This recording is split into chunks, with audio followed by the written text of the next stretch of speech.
I'm Jennifer Snassier watching News 24 Live. I'm joined in studio by Ivan Zimmerman. Now, he spent the last 4 months cycling to Cape Town from Cairo. He just arrived in Cape Town on Saturday. We're going to find out what it's like for him to be back in the city. Hello. Jennifer, how's it? Thank you for coming in. Oh, thank you for having me. I really appreciate it. Now, my first question is just that. What is it like to be back in South Africa, in Cape Town, back to your everyday hustle and bustle? It feels complicated. Mm-hmm.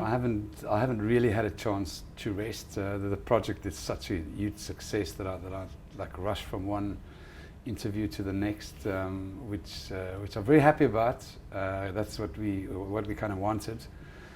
Yeah, it's complicated. Life is complicated. If you travel on a bicycle for 4 months through Africa, everything is just so simple. You know, you've got your tent to pitch and you've got your tent to break down, and you've got to maintain your bicycle.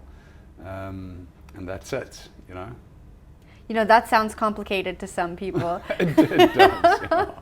Now, tell us about the project. Why did you set out on this journey? As a young boy, I always dreamt about doing something amazing, you know, doing something incredible. I always read books about guys climbing Everest and guys traveling to the South Pole and doing extreme stuff, doing stupid stuff. Depends on who you are. Along my journey, a lot of guys in all the countries, I've been like, "Yo, it's so amazing." I'm like, "No, it's not so amazing. It's actually so stupid." Yeah, so I got to a stage of my life where I really felt that it's time to live my dreams and not just dream my dreams. You know, to really go out and achieve things and set goals. You know, incredible goals to myself. I really wanted to become an adventurer through doing this. I always had three things that I really wanted to achieve, and that's first of all to do this adventure, or a adventure, and which happened to be the Cairo or the Tour d'Afrique from Cairo to Cape Town, 12,100 kilometers on a bicycle, racing. And then I really wanted to come back and then share that story with people. That's what I always had in my mind. And then thirdly, which then happened through my sponsorships, with Syca and Sage Pastel Accounting, where we did it under the banner of Leaders Never Quit. So as I traveled from Cairo to Cape Town, I compiled, as I experienced all these things and all these hard times, I compiled a great motivational program under the banner of Leaders Never Quit. Okay, and then thirdly, I always wanted to give back to society in terms of helping hungry people and helping people that's really in need. And I started a mechanism called Can a Kilo, which is for every kilometer that I ride, I want to collect 1 can of food,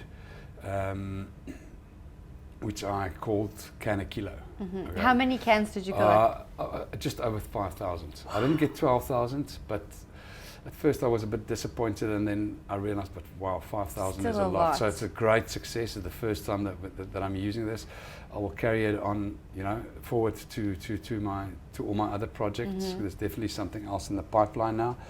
And I want people to adopt that as well, you know, the Can a Kilo concept. You know, cycling and mountain biking is so popular in South Africa. I want people just to take the logo. This is what the logo looks like. And it's on Twitter as well, at Can a Kilo. And I want them, that's one of my dreams as well, for people just to adopt it and say, listen, my mountain biking club, we're going to start a Can a Kilo. You know, for every kilometer that we ride, we're going to collect a can of food, and then even nominate their own charity that they would like to support. In my case, I nominated the Hannah Charity and Empowerment Foundation. I know exactly what Hannah Grobler is doing with her charity and where everything goes to.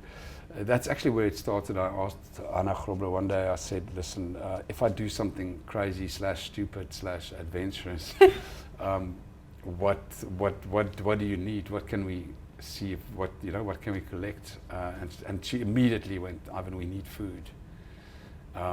Yeah, so that was the birth of Can a Kilo, which it really is a great initiative. So that keeps me very busy at the moment, because I collect the cans from the various points myself, and I go drop it off. And then, of course, Leaders Never Quit. Wow. Now, Was the adventure, the journey of the Tour d'Afrique, what you expected it to be? I don't think you can ever prepare for something like that. You can mentally, you can tell yourself, and that's what I told myself from the start, is I'm not going to quit. I'm not going to jump the truck any day, no matter how bad I feel.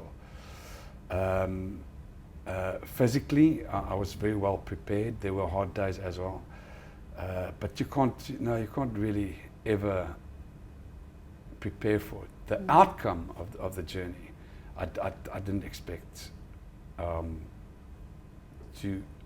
never expected to influence so many people. I get these great messages from people all over the place, just saying, "Listen, you've inspired me to physically challenge myself."